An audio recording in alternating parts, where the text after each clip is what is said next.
নমস্কার, কেমন আছো সবাই? নতুন একটা ব্লগে সবাইকে স্বাগত জানাই। সবাইকে শারদীয়ার শুভেচ্ছা।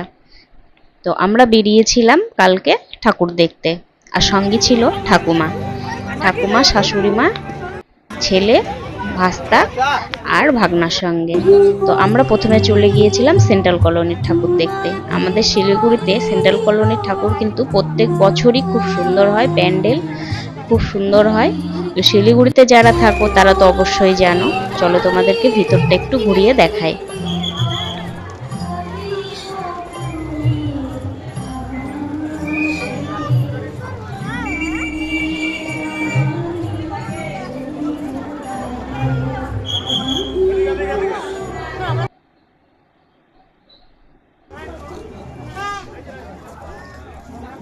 ঠাকুর দেখে আমরা এবার গেলাম মেলায়। এখানে কিন্তু বিশাল বড় একটা মাঠ, এখানে পুজো হয়, তারপরে মেলাও কিন্তু থাকে বেশ কয়েকদিন। আর মেলায় যেতে কিন্তু আমরা কম বেশি সবাই পছন্দ করি। তো আজকে একটু মেলাটা তোমাদেরকে দেখাবো, চলো। পুজো আর মেলা, এটা কিন্তু একটা দারুণ অনুভূতি, তাই না?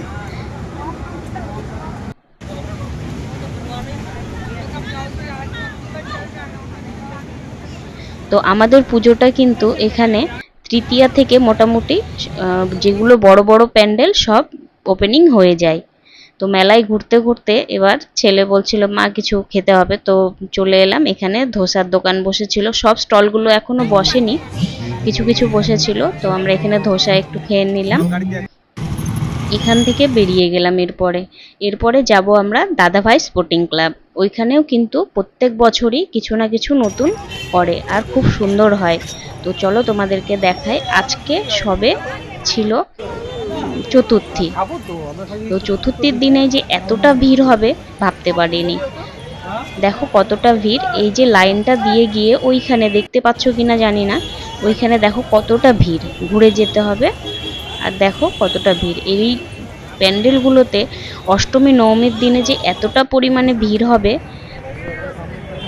তার জন্য ঠাকুমাকে নিয়ে বেরিয়েছিলাম। বয়স্ক মানুষ, পরে তো আর যেতে পারবে না। আর তাছাড়াও আমাদের পুজোটা একটু আগে থেকেই দেখা শুরু হয়ে যায়, তার একটা কারণ আছে। আমরা শিলিগুড়িতে পুজোর মধ্যে থাকি না, কিছুটা দেখে নিই। চতুর্থী, তৃতীয়া, পঞ্চমী, ষষ্ঠী দেখে নিই। সপ্তমীর পর থেকে একটু বাইরে যাই আমরা ঘুরতে। তো ওইটি আর কিছু বলছি না, ওটি একটু থাক সিক্রেট। অবশ্যই তোমরা ব্লগে দেখতে পাবে আমরা কোথায় যাব ঘুরতে এই বছর। তো তোমাদের ভিতরটা একটু ঘুরিয়ে দেখায়, চলো। যখন বাইরে থেকে প্যান্ডেলটি দেখলাম, ভাগনা বলছিল মামি দেখো প্যান্ডেলটা এখনো রেডি হয়নি। কিন্তু আমরা সবাই জানি যে প্যান্ডেলটা রেডি হয়ে গেছে। বাইরেটা একদম কনস্ট্রাকশন করে রেখেছিল। আর ভিতরটা দেখো কতটা সময় নিয়ে কতটা নিখুঁতভাবে করেছে। আর থিমটা কিন্তু এইরকমই ছিল, পুরো পাথর দিয়ে এগুলো বানানো। চলো ঠাকুরের মুখটা তোমাদেরকে দেখায়, কত সুন্দর বানিয়েছে। যারা শিলিগুড়িতে থাকো তারা তো অবশ্যই দেখতে আসবে জানি।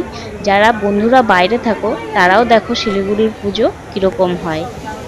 তো তোমাদেরকে একটু দেখানোর ইচ্ছে ছিল আমার, তাই ব্লগটি করা। এখানেও কিন্তু মাঠেই পুজো হয়, একটা মাঠ বিশাল, এখানেও মেলা হয়। আমাদের আশেপাশে প্রচুর এরকম মাঠ আছে, মাঠে এরকম মেলা হয়, পুজো হয়।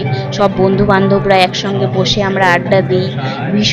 ভীষণ ভালো লাগে। এই কয়েকটা দিন এত ভালো লাগে, সারা বছরের অপেক্ষা। আর সারা বছরের অপেক্ষা যেন কয়েকদিনেই শেষ হয়ে যায়, তবুও আবার আমরা সেই সারা বছরটার অপেক্ষা করি।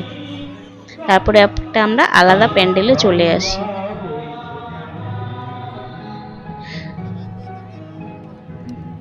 এইখানের থিমটাও বেশ ভালোই ছিল।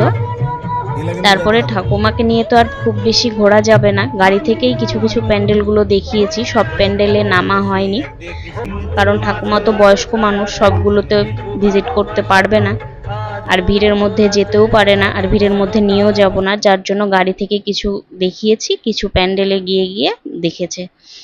তো বাড়ি আসার সময় এইখানে আমাদের বাড়ির পাশেই কলেজ পাড়া এইখানে একটা পুজো হয়, ওইখানে একটু নামিয়ে ঠাকুমাকে দেখিয়ে নিলাম। এখানে এখনো রেডি হয়নি, গিয়ে দেখি রেডি করছে, পুরোটা এখনো রেডি হয়নি।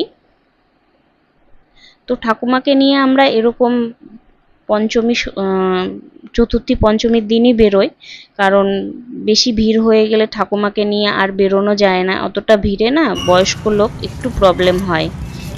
তো আজকের ব্লগটি তোমাদের কেমন লাগলো অবশ্যই জানিও, আর তোমরা খুব ভালো করে পুজো কাটাও।